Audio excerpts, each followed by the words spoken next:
trying to get the computer to work so I could show you some of the data from that report, but unfortunately I wasn't able to.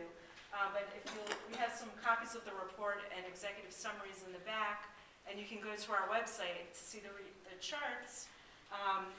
But in the book you'll see we have per country, and what you'll notice, if you can sort of see, on page, let's see, 63 of the full report. This is for Human Rights Watch. You'll see a red line which shows the reporting on women's issues, and then a blue line which is reporting for the country as a whole. And we found similar issues for both NGOs.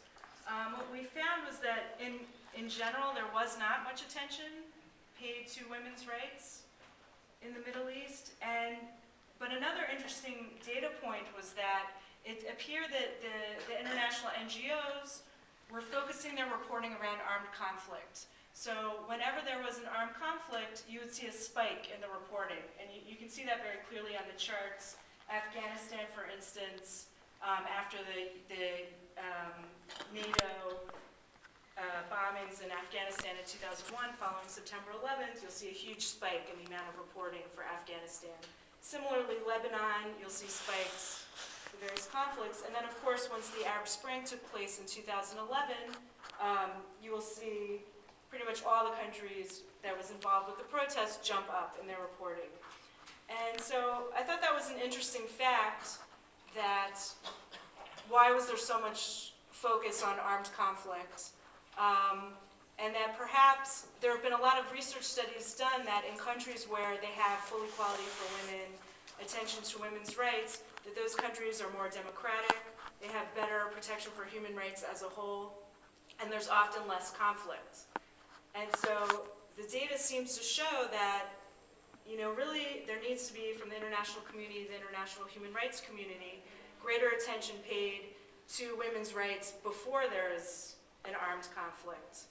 This morning they had the talk about sexual violence in the DRC, and I think in terms of what's going on in Syria and the other countries in the Middle East, it's really something that when there is not an armed conflict, people really need to be paying attention to in order to try to affect change there.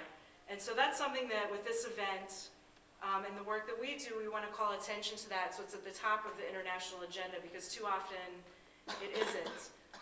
So I'm very happy to welcome Dr. Einat Wilf, who is a former member of the Israeli Knesset, who will be speaking on these issues today. She's been unfortunately very sick, so hopefully her voice, we're thrilled that she was able to make it. So I hope her voice holds out through the talk and we can take some questions at the end. But I'll just give you a brief introduction. Dr. Wilf is a fellow with the Jewish People Policy Institute and an adjunct fellow at the Washington Institute for Near East Policy. She was the chair of the Education, Sports, and Culture Committee, chair of the Knesset Subcommittee for Israel and the Jewish People, and a member of the influential Foreign Affairs and Defense Committee in the 18th Knesset. She was a member of the Labor Party and then also broke away with the Atzmaut Party during her time in the Knesset. She previously served as a foreign policy advisor to Vice Prime Minister Shimon Peres, who's now the president, and a strategic consultant with McKinsey & Company. She was born and raised in Israel. She's the author of 3 books that explore key issues within Israeli society. She has a BA from Harvard, an MBA from INSEAD in France, and her PhD from the University of Cambridge. And she's a great speaker, and I look forward to hearing her remarks. Thanks. Thank you. So I guess having my voice silent, let me see, is this on? Yes. Okay. I guess having my voice silenced will be an experience in being a woman. It's not something that I've typically had experience in, so bear with me, and I'll do my best to speak. Can you hear me at all? I have no sense if you can hear me. Can you? Yes? Okay, thank you.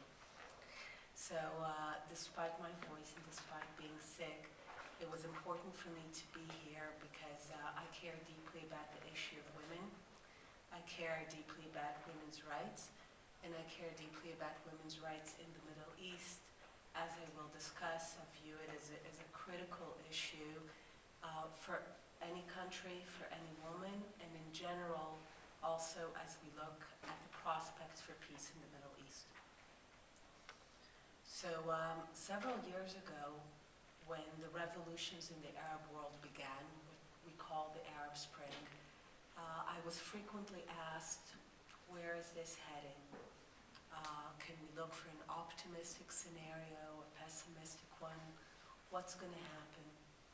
And I had one answer, and the answer was follow the women. Where the women will go, the revolutions will go. If we will see the situation of women in the Arab world improving, we will know that the Arab Spring has been truly a spring. If we will see the situation of Arab women deteriorate, we will know that the spring was short-lived and that the pessimistic scenarios are the ones that are taking shape. And I think this is still true.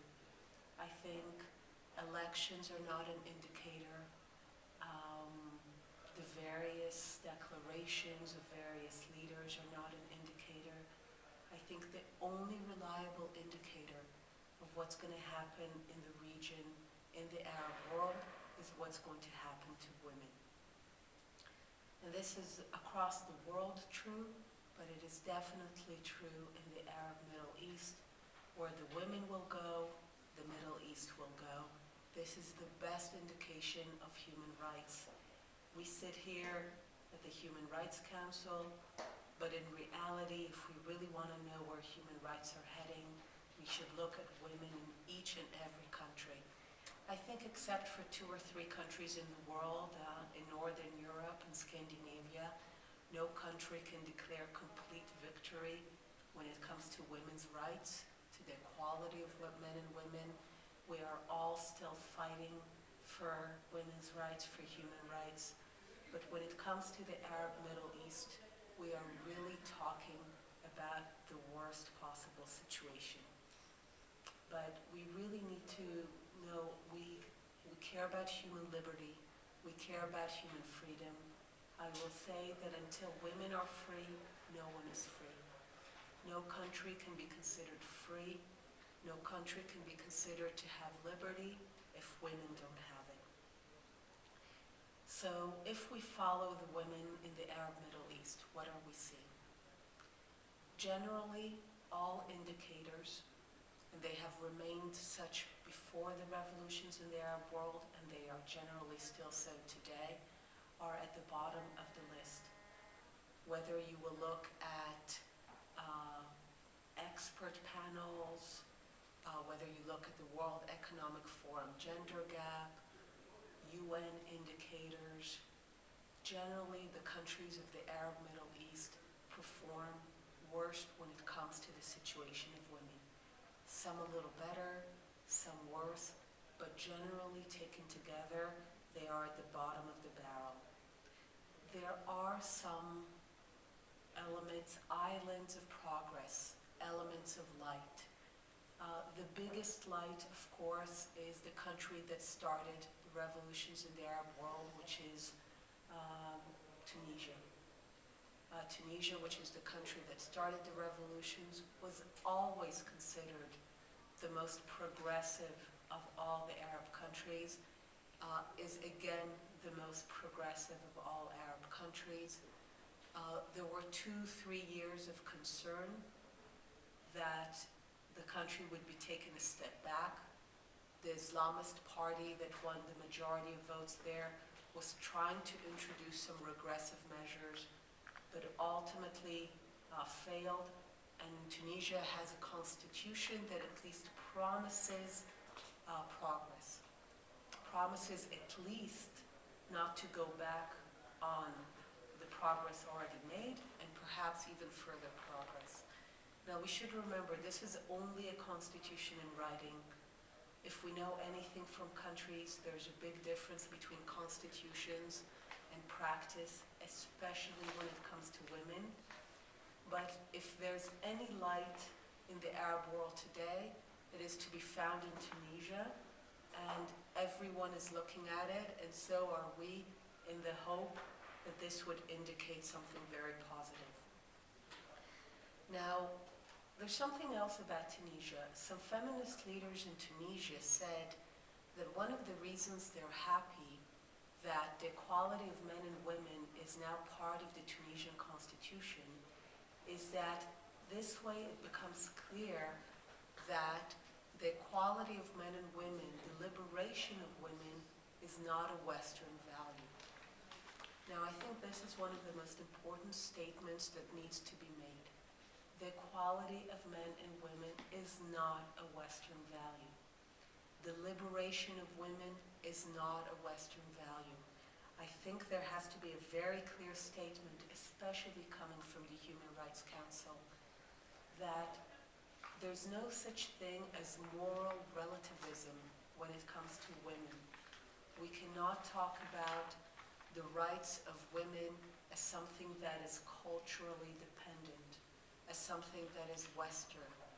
If we allow that, if we allow countries to claim tradition as a way to subjugate women, we are committing a crime against human rights.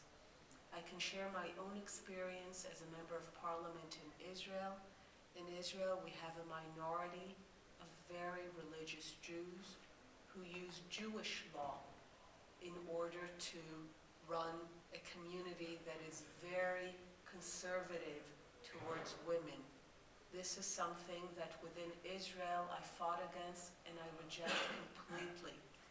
The use of religion, the use of tradition to justify the subjugation of women is something that should not be accepted in any religion, any tradition, any culture, any civilization. The equality of men and women, it should be proclaimed, is a universal value. It's an absolute value. It's not relative. It's not a Western value. It is an absolute good, and we have to fight for it as such. Now, other than Tunisia and the other big country of the revolutions in the Arab world, which is Egypt, in Egypt, the situation is actually grim. Illiteracy, sexual harassment, rape, genital mutilation, anything that is at the top of the aggravation against women is to be found in Egypt. However, the new constitution, which is by no means democratic, democracy in Egypt brought about the Muslim Brotherhood and a deterioration in the status of women. The non-democratic counter-revolution is now in force. There's now a new constitution which is progressive, which assures the equality of men and women, which again shows us that, especially in the Arab Middle East, given the situation, democracy doesn't necessarily bring a better situation for women. Sometimes actually much worse, because democracy brings about many regressive forces, the rise of Islamic fundamentalism, efforts to enshrine Islamic law, which is very regressive towards women. So right now, Egypt at least promises to begin to reverse the deterioration of the last 3 years, but even so, it is still considered in all surveys, all measures, one of the worst countries in the world for women, except for a small elite. But other than that, one of the worst places in the world. So Egypt, the major country of the Arab revolutions, has officially the promise of progress towards women, but in practice, we're not even close. And other than that, across the Arab world, we're not seeing improvements. Here and there, there's some window dressing. The Saudis are telling women that they can begin voting in municipal elections, which don't matter for anything. Saudi Arabia is a country that, by all measures, should be considered a country that is exercising a full-fledged form of apartheid against women. Women are basically disbarred from any participation in society. They are not full people. They are treated like children who need men to approve of anything they do. Of course, all the situation of violence, all of these situations are at the bottom. So again, we should not think that all these kind of window dressing, putting some women in the parliament there, allowing them to vote for municipal elections here, all of that is not changing the fundamental situation, which is dire. Now, one of the reasons that, as I mentioned, I also care about these issues is that Israel within the Middle East, even though by all measures belongs more to the Western countries, struggles with the fact that we have two large minorities, one very religious Orthodox Jews that use Jewish tradition and Jewish law in a very regressive, conservative interpretation of it in order to push women away from the public sphere. And also Israel has a very large Arab Muslim minority, 20%. It's the largest Muslim minority in the world, percentage-wise.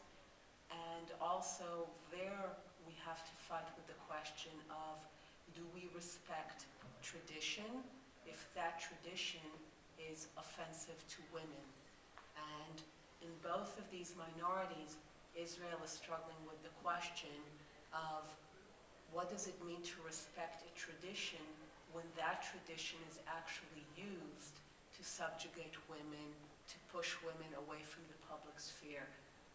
In small measure, it's nothing like what you see in the Arab world, but still, I think it's very important to have a strong universal voice, especially here in the Human Rights Council, that says no tradition, no religion, no law, no civilization can be used to justify the inequality of women, the subjugation of women. The equality of women is not a relative value, and it is not a Western value. Now, I want to say something specific on women's rights, the Middle East, and the prospects for peace. One of the reasons that I deeply care about women in the Middle East is I think that the ability to one day see true peace and integration of Israel into the Middle East depends very much on the women and on the future of women. And the reason is that there is a tendency to view Israel as a foreign construct in the Middle East, a country that is different. And sometimes criticism is leveled that Israel is not doing enough to integrate into the region and into the Middle East. But I can tell you that for many years when I've heard that criticism, my thought was always, I'm a woman in Israel, in the Middle East, and there is absolutely nothing that I want to integrate into in the Middle East. If I look at all the countries around Israel in any direction, in quite a wide radius, as a woman, I have nothing to look forward to. I have nothing to appreciate. And again, this is something that has to be said. We are often so careful, so correct about respecting different countries, different traditions, different religions. But if the outcome is that women are segregated, subjugated, enslaved, then what is there to respect? What is there to be integrated into?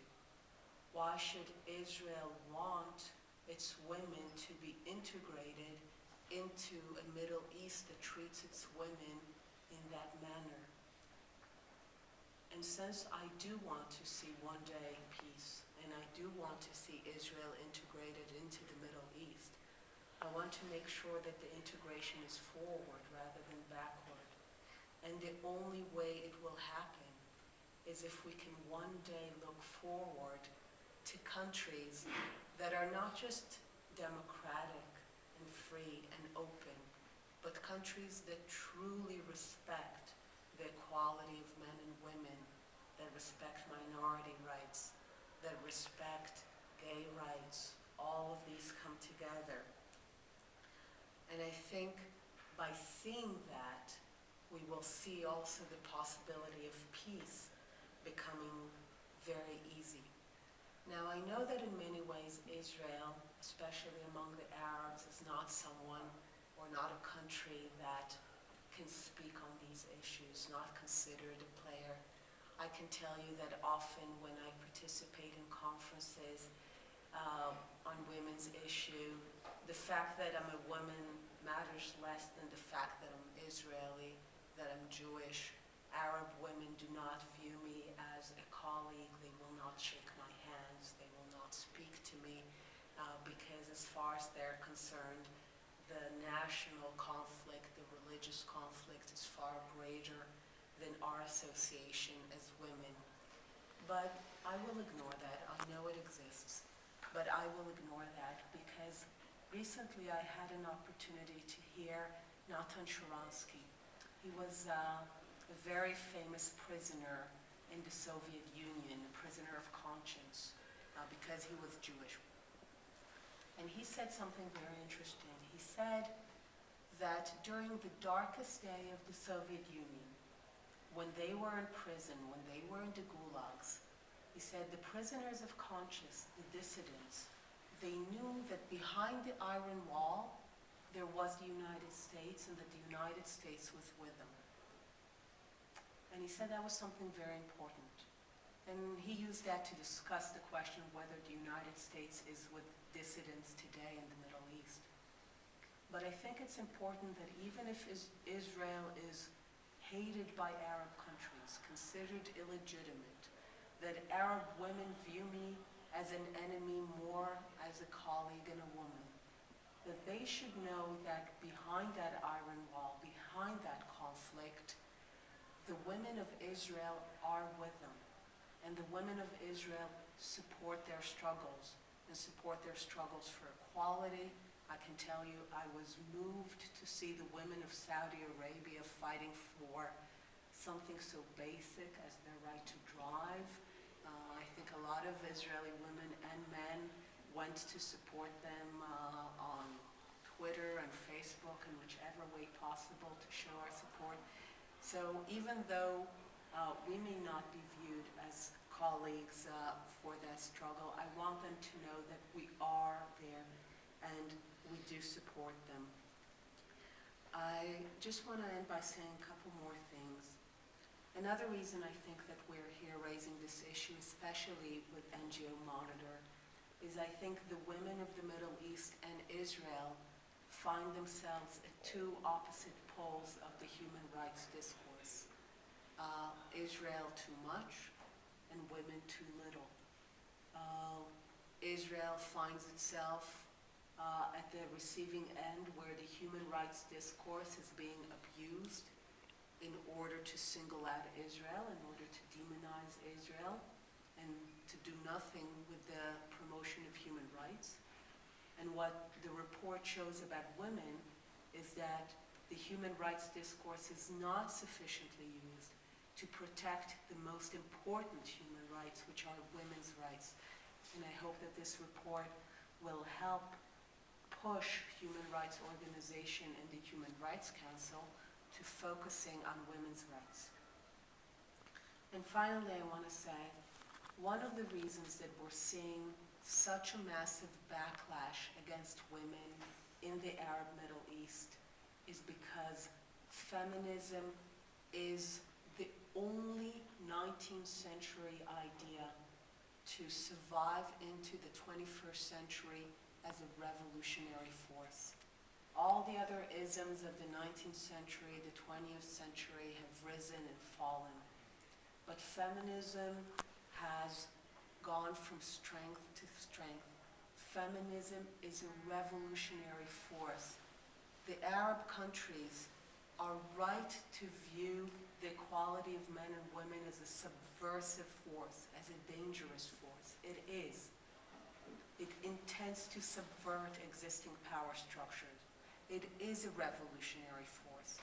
No society is ever the same once the ideas of equality of men and women are introduced. It changes the power structure. It changes the societies. Nothing is ever the same. And this is why we see, even in the most advanced Western societies, when women progress, there's always backlash. And in the Middle East, the backlash right now is severe. It's harsh. It's powerful. Because democracy can come and go, can ebb and flow. But if feminism will take over the Middle East, nothing will remain the same. Everything will change. And that's why we're seeing such a severe, serious, and violent backlash against women across the Middle East. And we have to be there with the women to make sure that there is progress. Because, yes, in general, the direction of feminism is forward. Feminism is winning. Feminism will win. The equality of men and women will be the governing value of the 21st century. But it doesn't mean that there won't be periods of severe backlash. And we need to fight against those periods of backlash, against those periods that seek to subjugate women even more in the name of tradition, family, religion. All of these are excuses. So anything you can do to make your voice heard, and to make sure that human rights organizations and the Human Rights Council take up the cause of women's rights in the Middle East, you will do a great service to the women of the Middle East, and I will say to the cause of peace in the Middle East as well. So thank you very much.